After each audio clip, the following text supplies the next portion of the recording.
Hi there, I hope you are well. Welcome to this podcast. My name is Virginia Njuguna and this is my friend's love. So, on today's episode, I would love you to rate yourself between 1 and 10. How well balanced are you in terms of your spirituality, your social life, your financial life, your your physical life? How are you balancing your life? Or rather, let me ask, how wholesome are you living your life? Tell me. Let us talk.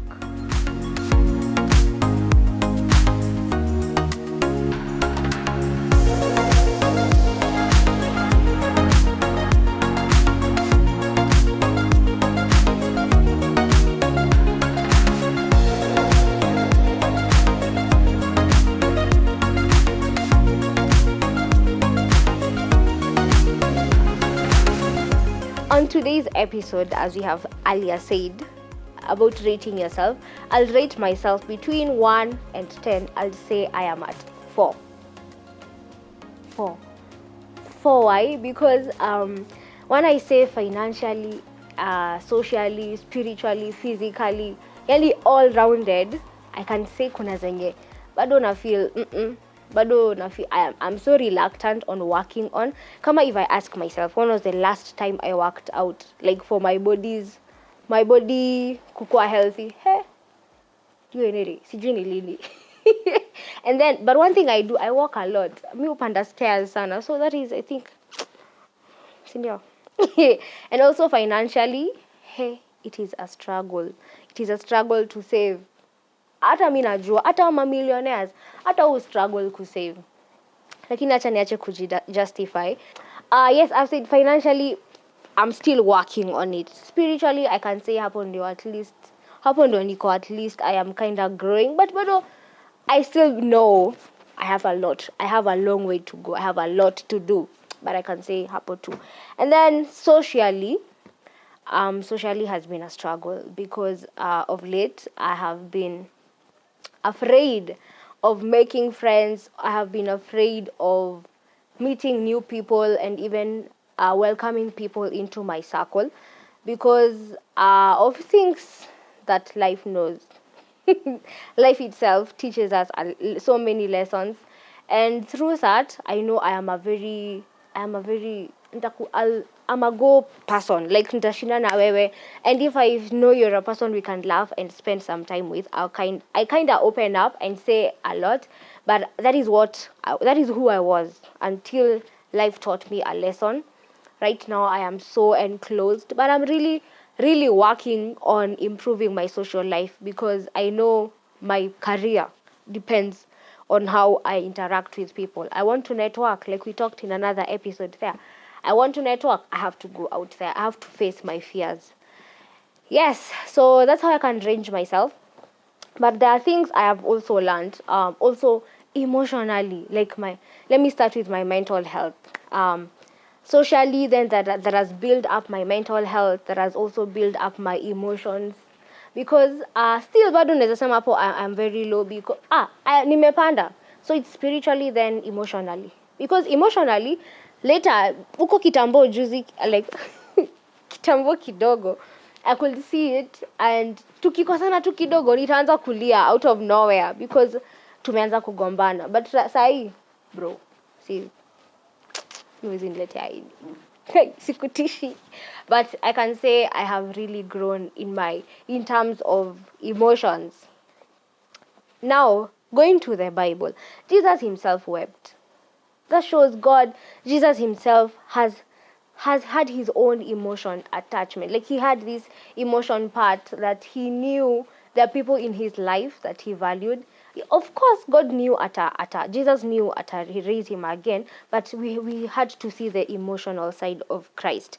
And that is what I would really love us to talk about, that being emotional, it's not something that, it's not a sin, it's not a bad thing, depending on your personality. I am getting to understand that even when God created me, he knew that Virginia will exist. Virginia will be in this family. She will have 3 brothers. She will not have a blood sister. He knew I will interact with several people in my life. He knew there's this stage of my age where I was so emotional, but every single day I grow and learn from it. Na ninaacha kukua kamtoi. That is how I was. But there are people who are outside here and they are strong. Unaweza pata financially ako sawa, socially ako sawa, like mentally, spiritually ako sawa, but unapatanga it's not easy to ever balance that nitangwaje hiyo ni siso. It's never easy to balance it unless you are very perfect, unless you are sijui how to range it. But there are people who are at 7, there are people who are at 8 ranging themselves.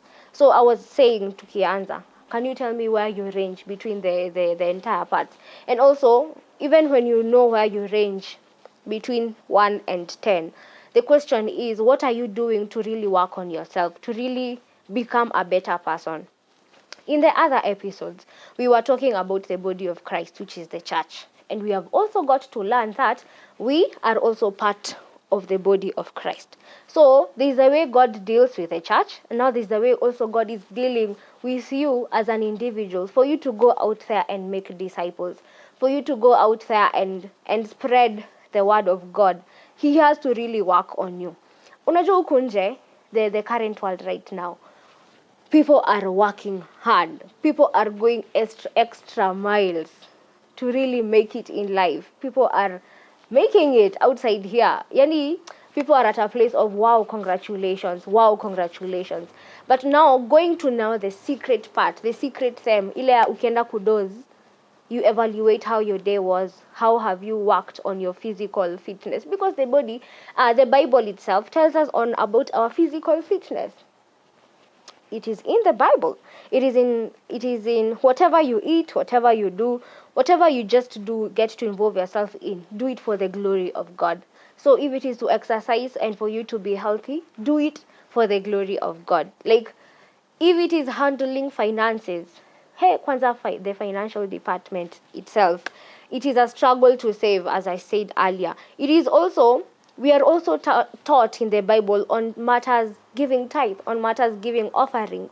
How are you doing it? How are you doing it to glorify God? You know, kuna times unalipangwa mshande kubwa, mshahara kubwa 50k, but huwezi sacrifice kutoa ka 5 50 unatoa 5k, si ndio? Ama 10 you paid 10,000, huwezi toa ka sao.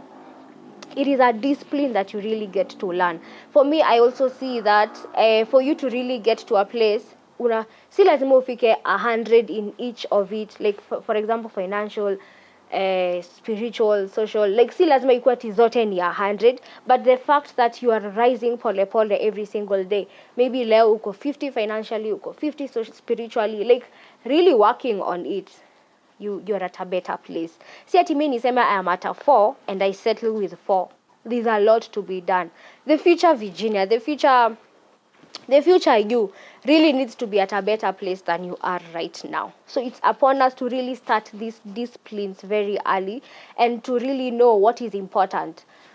I saw a meme, lakini nimeshasahau. It was about satisfying your temporarily desire that will really end you up to a place of permanent distraction. Najua umeelewa kenye nimesema. Temporarily satisfaction will lead you to permanent something. Kimak. Discipline. It is very, very important as you start it right now. So, the financial department, kwanza the finance itself, it is one thing many young people, I am certain young people, are struggling with in terms of giving tithe, in terms of saving, investments, because you really have to really balance this life. We're living in this world and you need to pay your bills. You need to, like we said in the other episode, growing up, adulting, kuzeeka, it is here and it is here to stay. So as you get older, you're becoming more responsible. You need finances to pay your bills. But how are you spending that money? Are you spending it in a way that ukikaa chini, you have done something, you've paid your bills, you've eaten, you've set aside tithe, you've set aside all these things. Even Paul himself, he's saying in the book of Romans, for people to pay their debts. Kuna watu wako na madeni huko nje. Like for real, you have, let me not mention the names of the people who give loans, but how are you financially, how are you really stable? How are you really working on that with the little money you earn? Hata kama una earn 10k, I really hope you're not living in a life where you're paying rent ya 7k and yet you're earning 10k. You're unalipa rent ya 7k, alafu you just suffer outside here. You see, it's all about getting to know how you can balance your life. You are a child of God. You serve, you go to church, you fellowship in a church. How do you really get to know utatoa sadaka hii Sunday, this amount of sadaka, and unategemea mwisho wa mwezi salary? So unajua hii Sunday na like setting aside sadaka za every Sunday. I know it's not a lot. Or how do you get to do your own things? You know, we all have our own ways of investing. We all have our own ways of giving tithe and also giving offering. We all know how tunajipanganga. Sindio? So please, if you know you're at a place of zero when it comes to financial management and knowing yourself, please really work on it. Visit people who can be there to guide you in terms of finances. Visit people who can help you in these things, because huku nje sitaki kuona mse anang'ara lakini analala njaa. And yet you call yourself a child of God. We are to learn all these things outside here. We are to learn how to live. We are not for this world. Sisi ati we are here forever, but we are here for a period of time. But for that period of time, really make sure that in everything that you're doing, you are doing it in a way haumi. Sindio? And yet you know there are things you can solve. Kuna mashida za kujitakia na kuna mashida come si tumejitakia.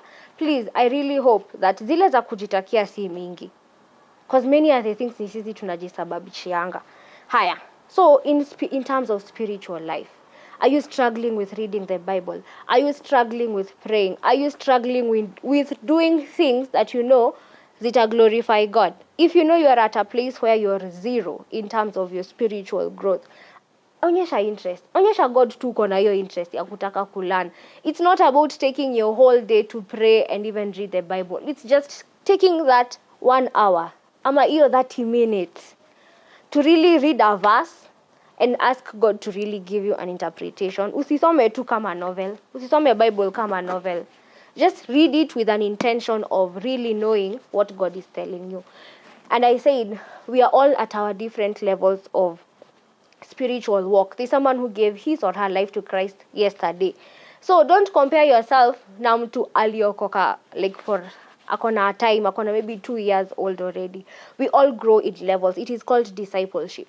Do not compare yourself with others. Ama juno na msee ametokelezea na mnaishia hivyo, unamka tu unaenda tu hivyo, and yet you had that small time to have this time with God. So really work on it. Is it that ni social media inafanya usikuwe na time na God? Unajua social media unaweza shinda kwa social media the whole day. Just give God that 1 hour. Just 1 hour out of 24 hours. Give God that 1 hour. Give God that 30 minutes. Sindio, inaanzanga tu hivyo pole pole. And with time you'll see you're not even going to be addicted, because there are many people who are out here, they are addicted to social media. Sawa. Try to really balance your life. Unajua, there are people outside here, they are millionaire. Okay, I'm using this word millionaire. Sijui kama me, I'm the next millionaire. Maybe, amen. But I'm using it so much. But please, our millionaires, and there are people who are born again, they can even tell you the secret of all these things. Just giving tithe, praying, having your time with God, na utakuwa sawa. Haya, the next thing is physically, your physical body. Tulishaiguzilia, but I am just trying to look at the points zenye sisi wenyewe tunasababishanga. Sawa. So in physical, unajua, ukitembea tu a few steps, your body unaanza kuhema. Please work on walking some distance. Hiyo do ya kulipa bike, imagine isave na utembe. Wake up earlier. You see, I'm trying to really make you understand and see how all these things are connected together as you really get to grow and become older and become more responsible. Sawa. So if you wake up early, then you pesa ya bike, rusha mahali kwa kusave. Walk that distance. You're exercising at the same time. So it's all about really trying your best to balance every single day, every single time, and never compare yourself with other people. That is one thing that is killing young people out here. Just because unaona msee ako sawa, amekladi fiti, you want to be like them, forgetting so you don't know how much they are earning. You don't know if they're even saving in that. So sawa. Just get to really balance your life every single day. And I know, even in all that you're doing, tell God to guide you. Remember, Christ himself is a friend. He's going to hold you by his hand and tell you to fanya hii step. We make this step together. He's there to correct you, to remind you that he's with you. So usi-ignore your side. Don't ignore that side. Hey, yes. Also, make sure you're learning something new in your education. In social education, I don't know. Education. Make sure you're learning something new that will expand your mind. Like ukifanya exercise ya mwili, expand hata fanya exercise ya akili yako kidogo. Make sure your mind, you're really going an extra mile to learn something better. Your mind, ili ukijipata you're seated down with a group of young people or with a group of people, they're discussing something, it is so shameful, wase wanaongea na unanyamaza juu hauna point. You know, this is how you get to see the next person seated to you anaweza kuwa ni mtu anakuinterview in a job you're going next week. And yet ulikuwa tu unasema then una contribute to na alafu unacheka. Please make sure your mind, you're feeding your mind with things that are worth building you, not things that utabaki tu chini alafu una contribute tu na kicheko na kusema yes all the time. Let's balance. Let's really balance in every single aspect. And I'm also here to remind you that yes, you can't do it by yourself. Hizi ni vitu hujakuwa ukidu, si ndio? Hizi ni vitu hata mimi najua sijakuwa nikidu. But as long as God is holding me by his like God is holding me, walking with me in this journey, then I will make it. And also be the number one to correct people in a right way. That, you know, from emotions, the way you express yourself, what you fed yourself is also how you're also going to learn how to relate with people outside here.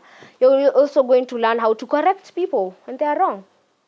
But at times, inakwanga shida to accept being corrected. Please, if you're corrected, accept it. And also when you put in a place where you're working with people, you have the same skill, please don't compete. Don't compete. Learn something from that person. Learn something. Naye ata learn something from you. But above all, I really pray for you. I pray that we will get to one day fika place tuna balance how we all our needs, but at the same time we know that we are doing it for the glory of God. Sawa. Make sure every single day, rate yourself every single, like per week. Me always do this, of which nimekuwa reluctant, but I have to go back to it. Just rating my week. How has my week been? Have I been too emotional with this person? Nilimuonyesha madharau. Why did I do that? Also, how did I relate with people outside here? How did I relate with myself? And also another thing I've remembered, please. Usiwahi treat wase vibaya because of the way they appear. Mse unaona amekam na mraru ama amekam very humble and then you treat them tu venye unajisikia. Please, get to a place to really, unajua hii humility, it comes from a place of emotions. It also comes from spiritual, because knowing who you are, knowing that Christ died for you, we all deserve death. We all deserve like punishment ile mbaya kabisa. But because of God's love, he has given us a chance. And that really humbles me to an extent. Hata nikipatana na nani, I will not see myself better than any other person, because I know what I deserve. I deserve death. But because of his love, I treat people the way they should be treated. So usijipate, you're treating someone akona mraru vibaya, then there's someone amekladi fiti. Then unajaribu kumpe attention. Kama hii time ya elections, we're in the period of politics in our country, Kenya. Now you want to treat this politician mwenye akona pesa mingi ndio mnataka kumpe attention. Then kuna huyu mwenye ni msee wa bike anavai kuwa MCA. Ana hustle. I don't know where they get their money. Let me not tetea for them. But really get to know who people are. Really get to a level of knowing who people are, how they need to be treated, and treat them well. But it all starts with you. Are you balancing your life? Are you balancing everything that you do? Me, I'm trying my level best to do it. And I know in the future, 6 years older me, I'll look back and say, Virginia, at 24 you did something. At 24 you realized some mistakes and you started working on them. Please make sure you're at a place you're balancing every single day. And we all achieve at becoming better and becoming good disciples. Cindy, that is all we had for this episode. See you on our next episode. You can find us on our 3 social media platforms: YouTube, Instagram, and Facebook at My Friends Love. And also you can find me, Njuguna Viji, on Instagram. See you next Wednesday. Bye.